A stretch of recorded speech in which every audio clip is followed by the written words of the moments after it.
Hello everyone, it is Thang and welcome to this build video. So in this video, I'm going to be covering the Monk's Wave of Light build, which actually I covered in patch 2.4, but because of all the new updates, items, and buff, it has made this build phenomenal to play, and I actually have not had this much fun, and I actually have not played a Monk in such a very long time. I think since the Necromancer came up, and I would definitely recommend this build to anyone who's playing, who is new to the game, who is casual, or even if you want to push the Greater Rift. So I've been playing it on my seasonal Monk, and his items are not fully optimized and it's not fully ancient to push higher Greater Rift, but I got up to 103, which is really great. Anyways, it's been phenomenal, so I want to cover it. And so I'm going to show you some few gameplay, and then we'll get into what you need to play. And it's a really great build. I mean, it's not as punishing as before. You can make mistake and still recover. Oh, love it. Let's go.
Alright, welcome back. So we're going to jump into stats priority first. Our main stat priority is cooldown reduction. We want to have above 58% because we are using Epiphany, so we want to have it up all the time, and 58 is pretty much at your limit. If you're under 58%, you might notice you're 1, 2, 3 seconds before you have to before you could hit Epiphany again. So next is going to be our critical hit chance, critical hit damage, plus wave of light damage, plus fire damage, and the rest could be resource reduction, attack speed if you want to, plus armor, plus dex, and then plus vitality. Okay, so for our items, we want to have Cinder Coat right here to increase our fire damage and also reduce its cost by X amount. Then we want Mage Fist to increase our fire damage again. Then we want Swampland Waders, which is a bit hard to get if you're not a Witch Doctor. So you actually have to roll a Witch Doctor to actually get these pants. If you can't, you can use any leggings because there's actually none good ones for this build anyways. For our helm, we want the Sal's Grin's Gaze right here to increase our Wave of Light, plus also it allows us to cast Wave of Light wherever we point our mouse to, versus it can only cast at where you are without that item.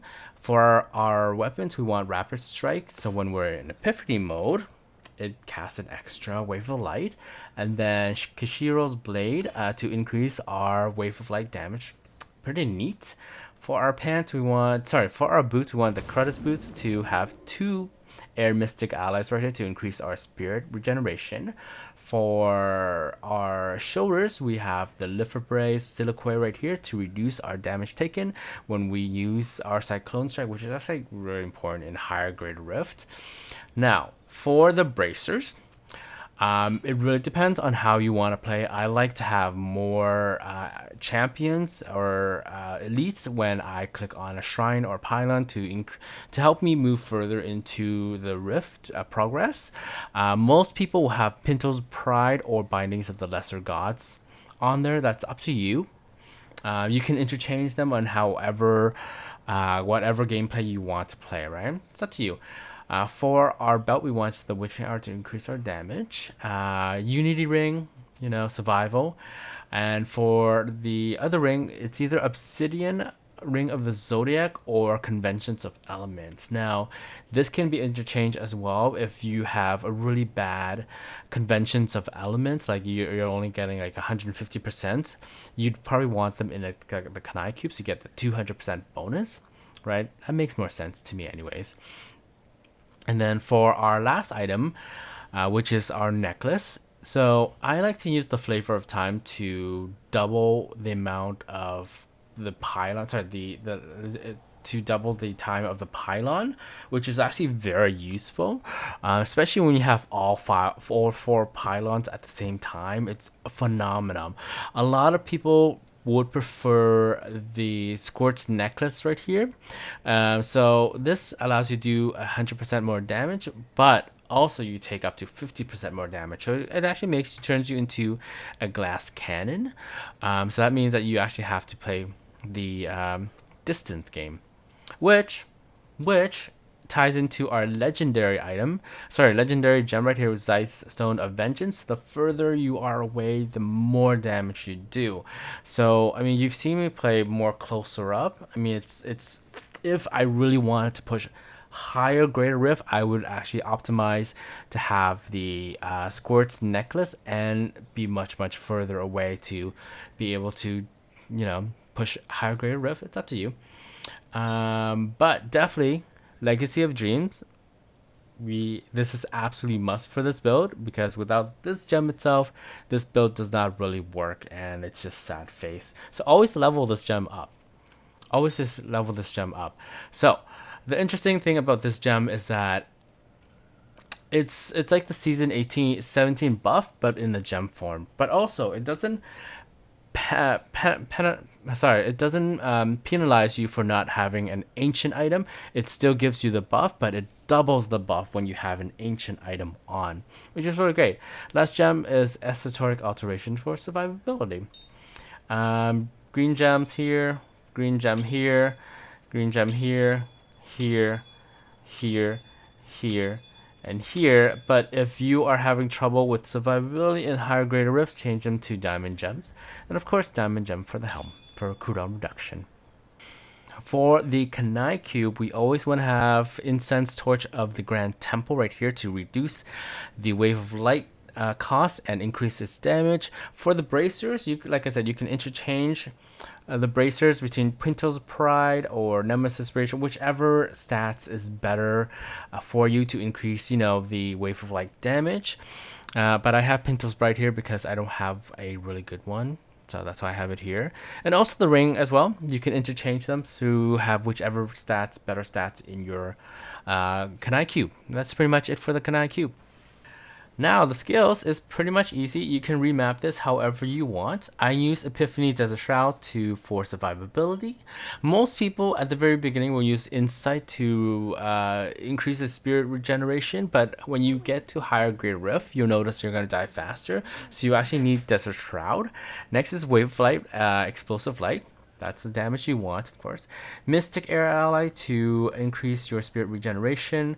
Cyclone Implosions to increase your survivability with the Liverbrace Silique shoulders. Ooh, I can actually say that really nicely. Liverbrace Silique shoulders. I always had problems saying that before. Anyways, Dashing Strike to travel and also to increase your dodge, which increases your survivability. And Mantra of Salvation with agility, survivability.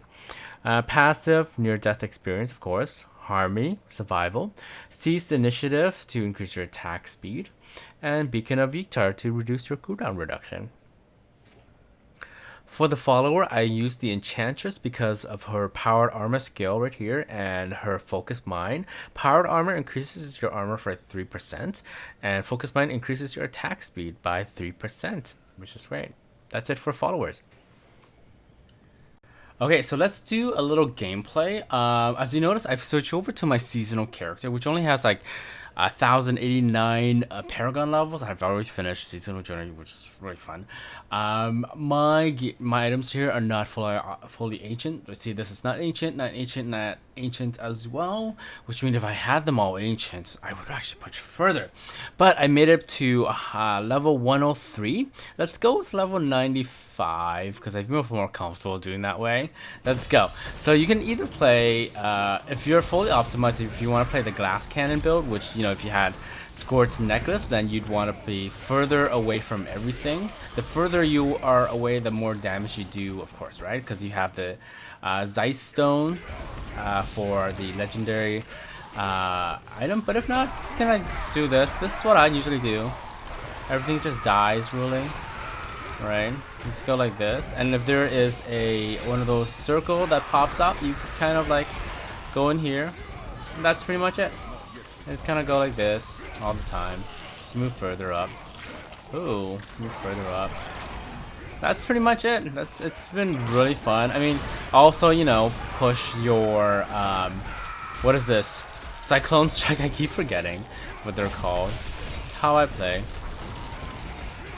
I mean, if I really wanted to push Greater Rift, I'd optimize myself, just like do the most maximum damage possible. But it's been fun playing like this, and I've enjoyed it. Everything just has. Watch this. Shielding is like 2 minutes long now. Hold on, 2 minutes long versus before it's only a minute, and I just kind of go like this. Right.